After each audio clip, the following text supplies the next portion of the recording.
Hey everyone, it's Marissa here, and I just want to say that I was so excited to have today's guest on. So, some of you may or may not know that I'm breaking into the motivational speaking space as I am a mindset coach, especially for teachers. And I love, love, love talking about mindset, right? Coached my own mindset for a good 12 years to get to the point I'm at now. So I had this incredible talk to give at Parklands College, which is a school in Cape Town, Parklands, South Africa. It's a super high-tech school, beautiful, beautiful campus. Yeah, just Apple Distinguished School, amazing. And they invited me to come and talk to their teachers at the beginning of the year. And when I spoke there, I mentioned my podcast. And that is when the associate principal, Emma, she came up to me with the head of culture and the drama teacher, Roché. And she was like, "You have got to have Roché on your show." And she, of course, was absolutely right. And I was like, let's do it. I loved speaking to Roché because you may or may not know, I'm always looking for positive people in the education space to talk to because I just know how difficult it is having been a teacher for 22 years. I've only recently come out of teaching to focus on really helping teachers.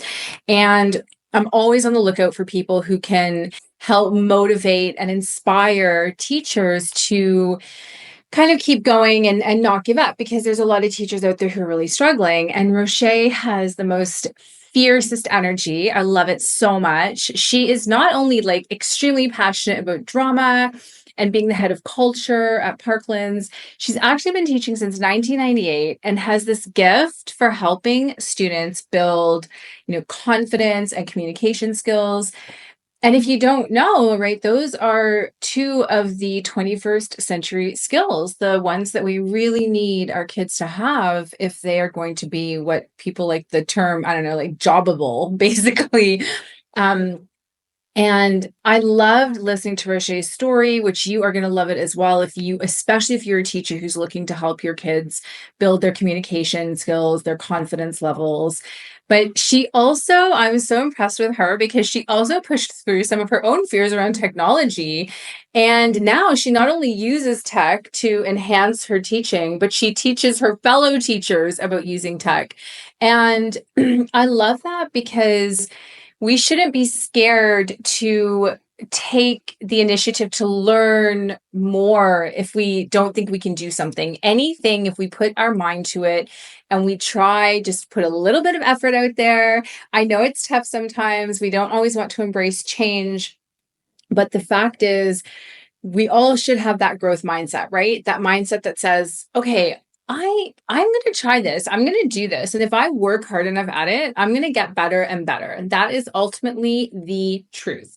So anyways, in this episode, we are talking about power of communication, the role of drama and student development, and the sometimes scary but totally worth it journey of bringing tech into education if you're not there already, or if you do have a school where there's a lot of tech, but you're a little bit scared to maybe embrace different things you can do with tech, then you will also enjoy this episode. So if you're a teacher, maybe a parent, or just someone who believes in the magic of learning, like I definitely do, then this conversation is packed with insights you will not want to miss. So let's dive in. All right. Hey, listeners and viewers, if you're on YouTube with us, today joining us in this episode is Roché Buckle, who is a drama teacher and head of culture at Parklands College in South Africa, which if you haven't been there, it is a phenomenal school, really beautiful. Definitely must check out. She is also a Google Innovator and Trainer. So Roché is so passionate about building confidence, creativity, and communication skills in students, which of course are 21st century skills. And if you are an educator looking to bring more life, innovation, and practical tools into your classroom around these topics, whether it's through drama or technology, then this is the interview for you. Roché, thank you so much for joining us today. Hello, lovely to be here. So I want to start first by asking you, what inspired you to become a drama teacher, and how has your teaching philosophy sort of evolved since you started in 1998? Yes, well, I was lucky enough to be at a drama college where we could either follow the performing stream or the teaching stream. And so I decided to do both.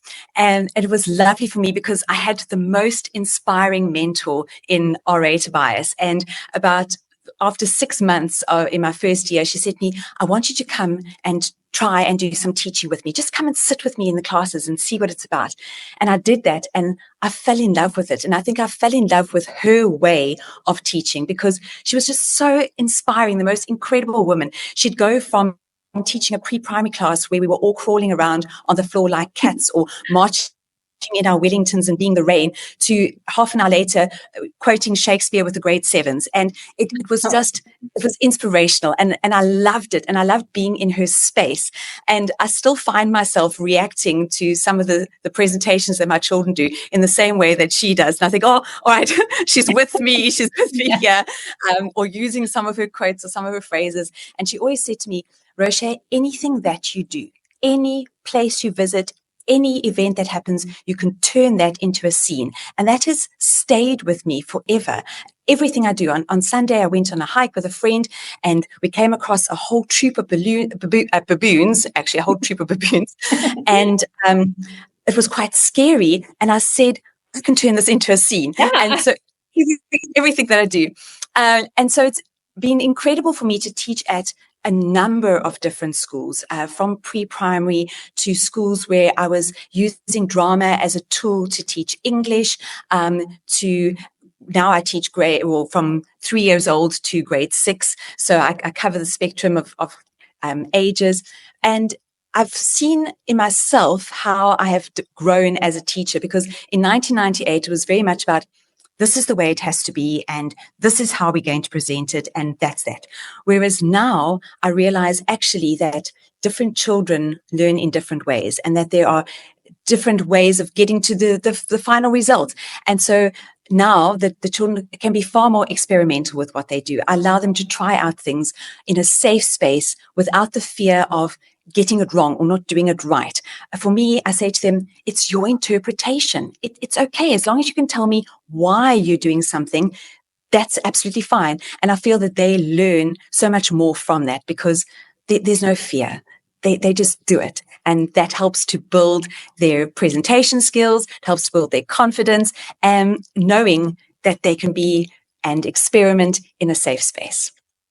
I think that's so critical these days as well, because not every school does drama, but what you're saying proves that point, that when kids can get pushed through that fear in a safe space, it allows them that opportunity to speak their mind, to speak up, to ask questions, which so many kids today are very fearful of. And it's just, I think it just goes to show that why drama is so critical in today's society, right? It's always been fun, but now it's actually critical. And I'm curious. Absolutely. Yeah, sorry, go ahead. No, everybody needs to speak and everybody needs to express themselves. That's it. 100% communication skills. It's becoming more and more relevant, all the time. So what you're doing with the kids is just phenomenal, building their confidence for the future. So I'm really curious, because there are so many kids out there who lack confidence. What advice would you give to maybe a teacher or a parent who wants to help their child or their student build confidence, but they're lacking that particular skill within themselves? Well, you build confidence gradually, bit by bit. So in my group situations, I teach a lot of group drama classes where either they have elected to be part of a drama society or they're just part of the drama class.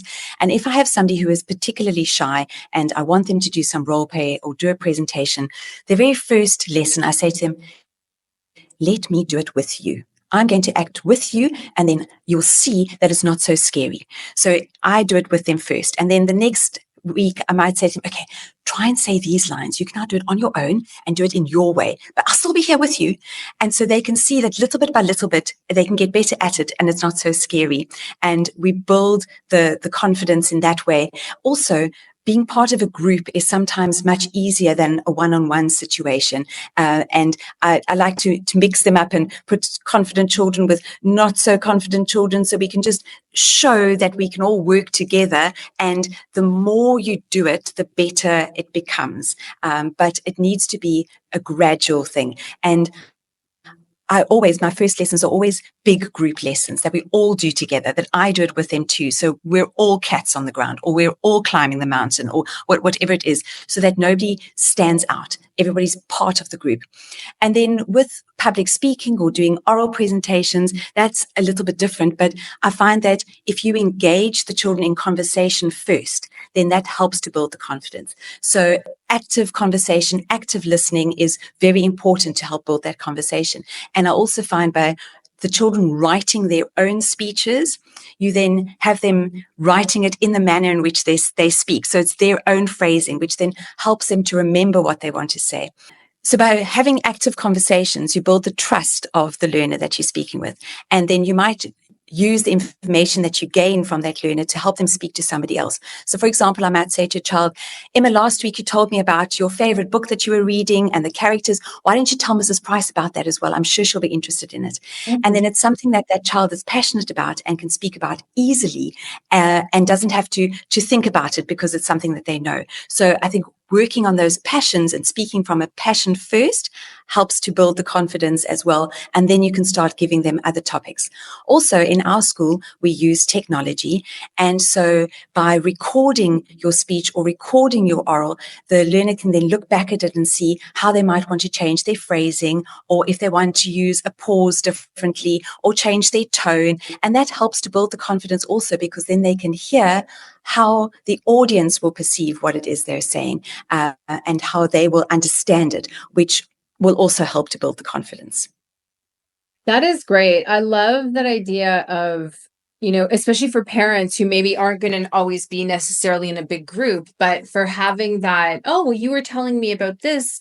Why don't you tell, Uncle Fred about this? Or why don't you tell Granny about this? Or, why don't you actually encouraging them to speak about a topic that they are more familiar with, to build that confidence with speaking. I think that's great. And I think also I like that you said you have to do it with them, because teachers as well, sometimes teachers have to push through that fear of acting silly with the kids. And I think if the kids can see you pushing through it, then it does make them feel a little bit better. Would you agree with that? Oh, absolutely. And also I share a lot of my own experiences with the children that I teach, and they love it because they gain just a little bit of insight into my life, and it puts me sort of more on a real level with them. And one of the children who moved on to the high school last year, she wrote me a note and she said, I will never forget your stories, because I remember listening to them and learning so much from them. And that's, that means a lot. Along with the one that said, thank you for teaching me to be brave with my voice, because that means a lot to me, that they know that they can use their voice appropriately. Yeah, that's so, I love that. So sweet. So just continuing on with building of the, communication skills, because there is a lot of discussion right now about students and communication, because they communicate through their devices, often not verbally. Have you noticed a bit of a shift in the course of your teaching career? And on top of that, what are some maybe practical exercises that teachers could use to help build the communication skills within their students?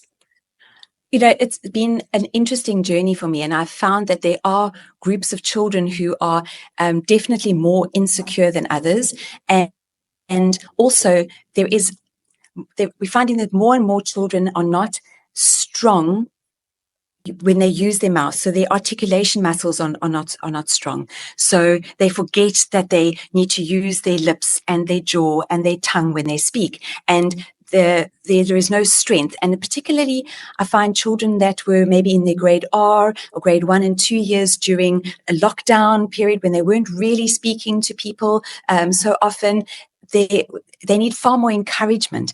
And so I, particularly with my young learners, I do a lot of tongue and mouth exercises with them, just to gain strength where they need to in their articulation muscles, in their jaw, their lips, their tongue, just to the placement of the words, which also then helps them when they're learning their phonics and helps them to recognize where the sound comes from. So I do things like the difference between a and a b. They're both made with two lips. They're both air, but the one is vocalized, the b is loud, whereas the p is soft. And so they learn that sort of thing from me. And if it is reiterated each week, then that will help them with the phonics too. It will help them with their spelling. So basic tongue exercises I do with the children is we let our tongues run up and down the stairs. So I'm going to show you to be visual now. So it's all right for the people watching. Okay. So Well, see, explain it. we might go up and down like this, and we might make circles with our tongue, running around your teeth, sort of that to strengthen the tongue. We might strengthen the lips by the muscles because the doing tongue that is and moving around. Okay. that's right. And in and out, and our fish faces, which then exercise our jaw, and of course that repetitive clicking sound. This one, the helps with the guttural sounds because the soft palate needs to be exercised as well. So all of those exercises, if you do them, even if you do them daily, I mean, the teachers could start their morning with those tongue exercises because it's like brain gym. It focuses the class as well, and it helps their articulation muscles, and you can then reiterate your sound for the week as well. So, for example, if you're doing sh, you might be doing s, sh, s, sh. So that exercises your muscles. It's reiterating the sound that you're doing for phonics, and you start your day with a focus. Of course, when the teachers do it, it's also very good for your double chin. Marilyn Monroe did jaw exercises every day, so it's beneficial to everybody. That is win-win all the way. Every teacher's going to be like, come in, I'm doing it. But also sometimes communication skills come from a lack of confidence, bad communication skills, and you just need to then build the confidence too. But also anxiety plays a huge role in not communicating clearly. And there I feel that there are more teachers, and I know that you are going to think like this too because of your mindset focus, in that if the teachers and the pupils learn to just breathe, then that will help them too. So I start teaching diaphragmatic breathing from as young as grade 4s, so sort of 9, 10 years old. I let them know, of course, I don't go into all the details, but I let them know that if you breathe right down from the bottom of your lungs, imagining that your lungs are like balloons filling up with air, then that helps to, number one, calm you down. And I say to the grade 6s, if you are feeling nervous about a test, just sit and breathe deeply, fill from the bottom of your lungs, and that will calm you down. It'll center your core, and it'll just make you feel less anxious.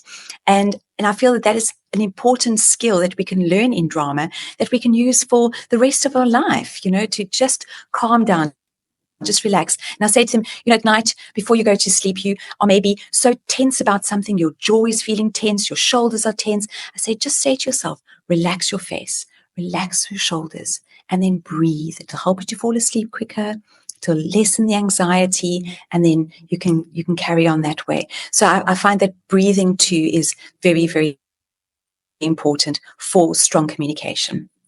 I can't believe how I learned that breath work shifts your whole focus on anxiety, because it literally changed everything for me when in my later years of teaching, because I feel that I honestly feel it is a teacher's superpower, is learning how to breathe for themselves through any anxiety, which, let's face it, as teachers happens all the time.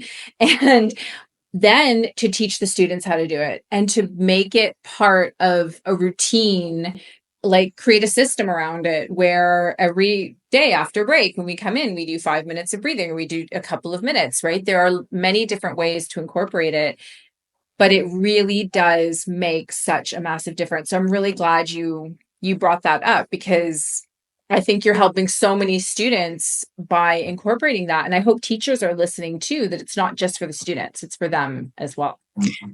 Absolutely. And you can even just starting your day off with breathing, just gets the class focused, centered, ready to go.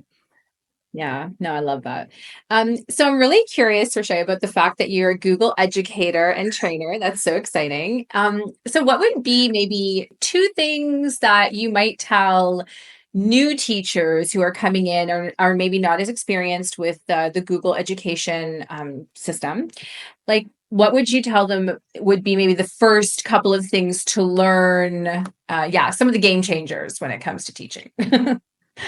Well, when you go through the Google Innovator Training Program, you learn design thinking. And so two of the biggest design thinking elements that I always remember is, number one, error recovery over failure avoidance. So don't be scared to make a mistake. Rather, if you've made the mistake, go back and get better at it. But don't be afraid of trying just because you might make a mistake. So error recovery over failure avoidance. And number two, accept every offer. Listen to everybody's ideas. And then you can take what you want from those ideas and adapt it to what you need it to be. So those are the two biggest takeaways for me that we need to remember. There's also communicate zealously, but I think those two are very, very important. Don't be afraid. Just do it. You know, when I started at the school, I received my iPad and I said, no, I don't need that. I don't need an iPad. We just act in my class. And now I do some of the Google training because that's how important it is and how it changed my way of teaching too, because I use that tool for my benefit and for the learner's benefit. And I think you just need to accept that offer and think, right, what can I do with it? How can I make it work for me? So that's very important.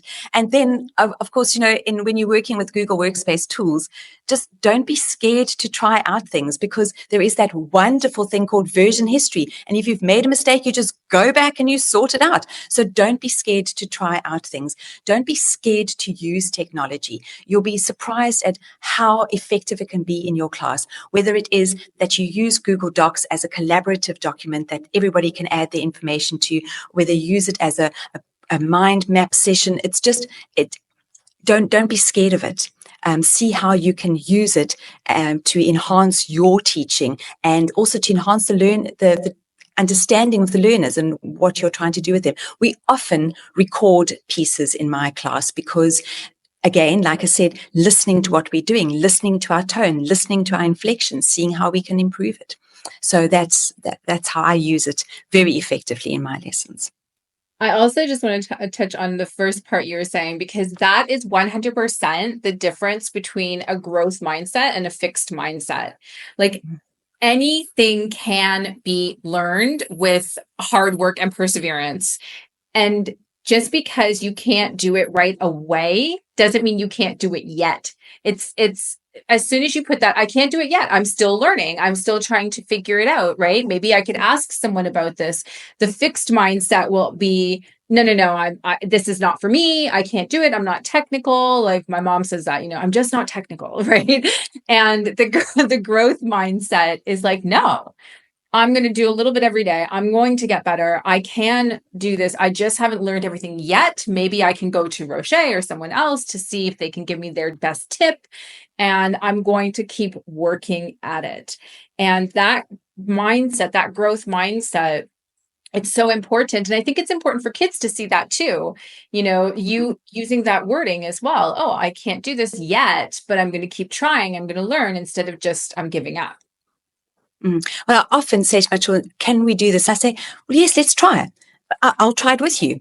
And I feel that I learn something from one of the children I teach every single day. And I think that's important to me. And I love doing that. Love it. Yeah, no, 100%. I love that about teaching as well. So I'm curious, Roché, because you've been a teacher for a while, like I was a teacher for a while. And so if you met the first year teacher version of you, what advice would you give yourself? I've learned to be a lot braver in my thoughts and my approach to my goals and my ambitions and what I can actually achieve in the class and the goals that I can set for the learners that I teach to. So I tell her to just be brave. Just be brave. Try out things. No idea is inconsequential. Every idea is valid. You can build on that. And also, I just remind her to actively listen to everybody and to communicate zealously. And I think that's one of the biggest things I learned from being a Google innovator is just listen, but actively listen to remember, listen to use and think, and don't just hear. Yeah, listen to learn, listen to connect with someone. I think it is an art these days, the art of listening, because so many people are very consumed with their own thoughts that they find it more difficult to listen to what the other person is saying. But if you can really work on that, it can make you a very popular. I hesitate to use the word popular, but a lot of people will want to spend time with you because they feel heard because you listen. Yes, absolutely. And listen to understand as well, and listen maybe to contribute as well. Yes. Listen to support. No, absolutely. Absolutely. That's so true. It's great advice for your first year self. And for any of the first year teachers today that are listening to this, definitely great advice. So for some final thoughts today, because we're all about mindset here, how do you maintain a positive mindset? And this can be in or out of the classroom. Like, what do you do or say to yourself when challenges come your way and that like negative self-talk starts to push in? Well, I go for long walks and I speak to myself when I'm on those walks, but I also sing very loudly to Queen. It's essential in my life. Any particular song? It just depends. It just depends on the mood, but I can do all the voices in Bohemian Rhapsody, as I think everybody else can too. I'm a singing girl all the way. I had all the albums growing up, so I feel that like major. So, and there's lots of lovely ones, especially from that Night at the Opera first album is stunning. Anyway, but the walks do help me, and I mull over the challenges and so on. But I try to remind myself to just have perspective, because sometimes my imagination can go wild, and so I have to say no, focus and just think of perspective. And also, I've learned as I've grown older to see everybody's point of view and everybody's side, but I don't always see that immediately. So I have to go for the walk to be able to see that and understand. And then I just sort of center myself. So I find that walking really does help me. But, just to see the bigger picture, and most importantly, to remind myself of what I do and why I do it. And for me, it's just to bring joy to one person every day. If I laugh out loudly in my classes every day, and I love that, because the children, I laugh at each other and with each other, and that brings me great joy. And I just think to be positive in every situation. I am a very positive person, and I try and bring that positive energy to everybody else. So if there's one child that goes home daily and is excited about what we did in class and tells their parents about it, then that has made me very happy. And I just basically try to be Pollyanna, Mary Poppins, and Maria von Trapp all rolled into one.